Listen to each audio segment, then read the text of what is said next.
Apa nih? Astagfirullah. Astagfirullahaladzim. Dan gue tidak gedor. Astagfirullahaladzim. Kamu ini berdosa banget. Santai tapi tidak lalai. Laksanakan kewajiban kuliahmu, manajemen waktumu dengan baik, maka kuliah akan terasa menyenangkan. Sek, jeda jeduk dulu ya guys ya. Kalau kamu cari anak teknik, aku mundur. Tapi kalau kamu cari anak akuntansi, aku maju paling depan. Akuntansi nih bos, senggol dong.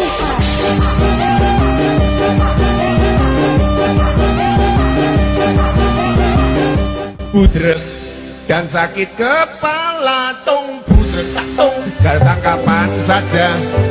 Budrek ada obatnya nonton kita semua. Nonton kita semua dijamin budrek. Maaf itu bercanda. Sekarang kita serius.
Baiklah, saya sendiri akan menjelaskan yang pertama, yaitu pengertian struktur modal. Struktur modal adalah bauran atau perpaduan daur hutang jangka panjang atau saham proven dan saham biasa.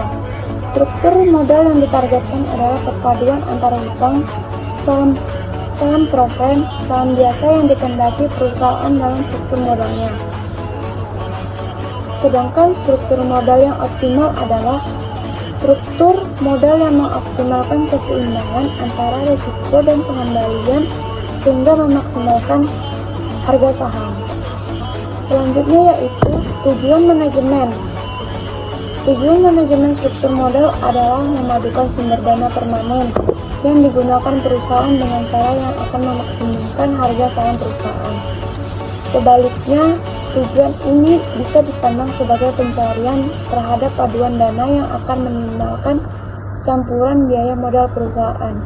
Kita dapat menyebut paduan tersebut sebagai sumber dana yang tepat. Ini struktur modal optimal. Teori struktur modal. A. Pendekatan laba operasi bersih. Satu pendekatan terhadap penilaian laba perusahaan dikenal sebagai pendekatan laba operasi bersih atau Net Operating Income atau disingkat dengan NOI. Melalui pendekatan ini, laba operasi bersih didiskon pada tingkat kapitalisasi total perusahaan untuk memperoleh nilai total pasar perusahaan. Nilai pasar pinjaman kemudian dikurangi dari nilai total pasar untuk memperoleh nilai pasar saham biasa. Penggunaan pendekatan ini mengakibatkan tingkat kapitalisasi total serta biaya dana pinjaman tetap sama, walaupun digunakan pengungkit keuangan yang diukur sebagai B atau S.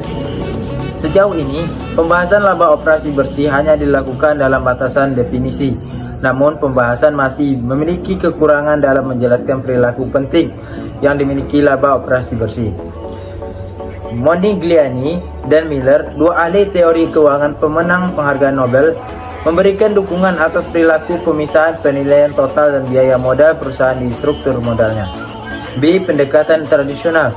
Pendekatan tradisional terhadap struktur dan penilaian modal mengasumsikan adanya struktur modal optimal dan manajemen dapat meningkatkan nilai total perusahaan melalui penggunaan pengungkit keuangan.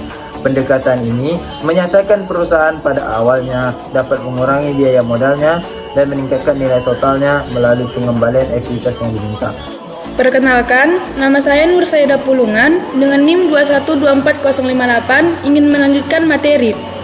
Menentukan struktur modal yang optimal.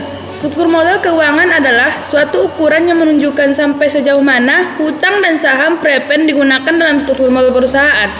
struktur modal perusahaan akan mempengaruhi laba per lembar saham, tingkat risiko, dan harga saham.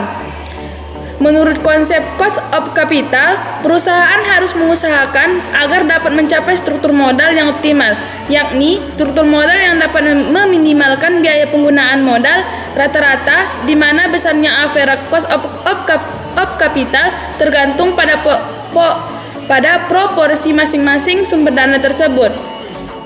Panhom menyatakan, kalau ingin meningkatkan harga per saham, maka terlebih dahulu harus mengusahakan biaya modal perusahaan menjadi seminimal mungkin untuk meningkatkan kemakmuran para pemegang saham perusahaan. Suatu struktur modal yang optimal sangat penting bagi suatu perusahaan, dan ini menurut pendapat Weston dan Covellan.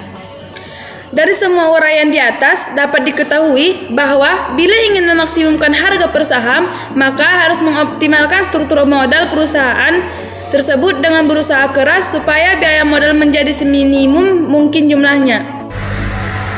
Bagian 4 yaitu keputusan struktur modal. Dalam teori struktur modal yang optimal adalah struktur di mana biaya marginal real baik berupa eksplisit dari masing-masing sumber pembelanjaan adalah sama. Hal ini menuntut kehati-hatian para manajer keuangan untuk menentukan struktur modal yang tepat agar dalam praktiknya tidak berdampak negatif. Masalah utama dalam menentukan struktur modal yaitu menaksir biaya implisit sumber pembelanjaan, bukan modal sendiri. Perlu diingat bahwa dari berbagai metode untuk menentukan struktur modal suatu perusahaan, tidak satu pun yang bisa dianggap sempurna. Oleh karena itu, diperlakukannya informasi yang cukup untuk mengambil keputusan yang rasional dengan pandangan positif bahwa kita mampu menentukan struktur modal yang tepat. Baiklah, saya Nita Kusuma, NIM 2124012. Saya akan melanjutkan penyampaian materi berikutnya. Yang kelima yaitu faktor-faktor yang menentukan pemilihan struktur modal. Faktor yang menentukan pemilihan struktur modal ini ada 16 faktor. Yang pertama yaitu lokasi distribusi keuntungan. Nah, lokasi distribusi keuntungan ini seberapa besar nilai yang diharapkan dari keuntungan perusahaan. Semakin besar nilai yang diharapkan dari keuntungan, dengan penyimpangan yang sama, maka semakin kecil kemungkinan mendapatkan kerugian. Dan yang kedua yaitu stabilitas penjualan.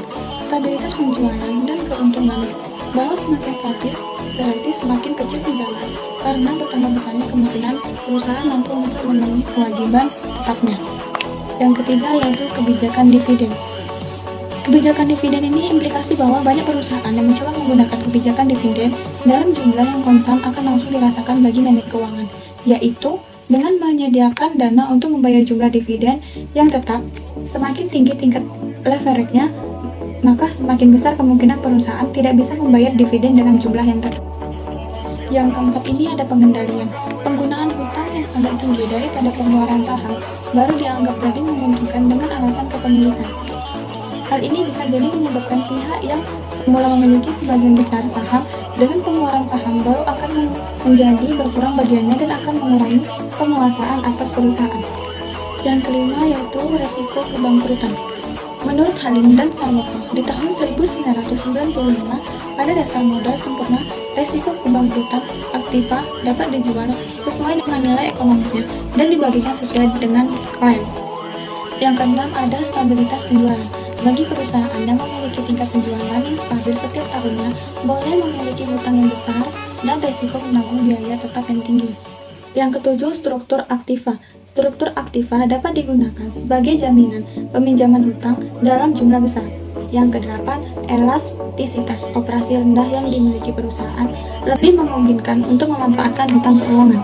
Yang kesembilan, tingkat pertumbuhan. Perusahaan yang memiliki tingkat pertumbuhan yang cepat wajib mengendalikan modal eksternal dalam bentuk obligasi daripada saham yang memiliki biaya pengembangan yang tinggi.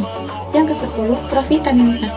Perusahaan yang memiliki tingkat pengembangan investasi tinggi cenderung memiliki hutang dan jumlah kecil. Tingkat pengembalian yang tinggi dapat digunakan sebagai permodalan dalam untuk laba ditahan. Yang ke-11, pajak. Tambahan tarif pajak. Suatu perusahaan akan lebih baik dalam menggunakan permodalan hutang. Ke-12, kendali. Pengendalian terhadap penggunaan hutang dalam perusahaan perlu dipertimbangkan apabila menggunakan jumlah hutang yang sedikit. Manajemen menghadapi resiko pengambilan alihan oleh perusahaan lain. Jangka terlalu banyak diharapkan pada masalah kegagalan memenuhi kewajiban. Ke-13, sikap manajemen yang cenderung konservatif atau sebaliknya dalam menggunakan hutang akan sedikit banyak dihadapkan pada masalah kegagalan memenuhi kewajiban. 14, sikap kreditur. Penentuan struktur modal yang tepat ditentukan oleh sikap manajemen dalam menyikapi kreditur, peminjaman dan lebih dapat membuat keengganan debitur atau pemberian dengan tingkat suku bunga yang tinggi. 15, kondisi pasar. Perubahan jangka pendek dan jangka panjang kondisi di pasar saham dan obligasi akan mempengaruhi struktur modal optimal suatu perusahaan. 16, kondisi internal. Perusahaan akan mempengaruhi target struktur modal bagi perusahaan baru. Estimasi laba besar di masa yang akan datang belum mencerminkan harga saham. Baiklah, itu tadi penyampaian materi dari kelompok 4 dan dapat disimpulkan bahwa struktur modal adalah bauran atau perpaduan daur hutang jangka panjang saham, preferen, dan saham biasa. Struktur modal yang ditargetkan adalah perpaduan antara hutang, saham, preferen, saham biasa yang dikehendaki perusahaan dalam struktur modalnya. Sedangkan struktur modal yang dioptimalkan adalah struktur modal yang mengoptimalkan keseimbangan antara risiko dan pengembalian sehingga memaksimumkan harga saham.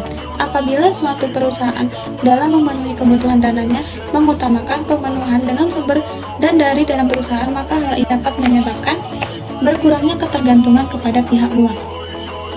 Apabila kebutuhan dana sudah tidak dapat dipenuhi oleh sumber dana dari perusahaan, maka perusahaan harus menggunakan dana yang berasal dari luar perusahaan, baik dari hutang maupun dengan mengeluarkan saham baru dalam memenuhi kebutuhan dananya. Baiklah, itu tadi penyampaian dari kelompok kami. Kurang dan lebihnya kami mohon maaf. Saya sebagai penutup dari penyampaian materi ini, saya ucapkan wassalamualaikum warahmatullahi wabarakatuh. Oke, kayaknya udah deh. Langsung closing aja ya. Sebentar guys. Pantun dulu lah. Ya kali gak pantun. Hari panas sawah membelah. Hutan rimba tempat si rusa. Cakep! Maafkan kalau ada salah. Namanya juga manusia.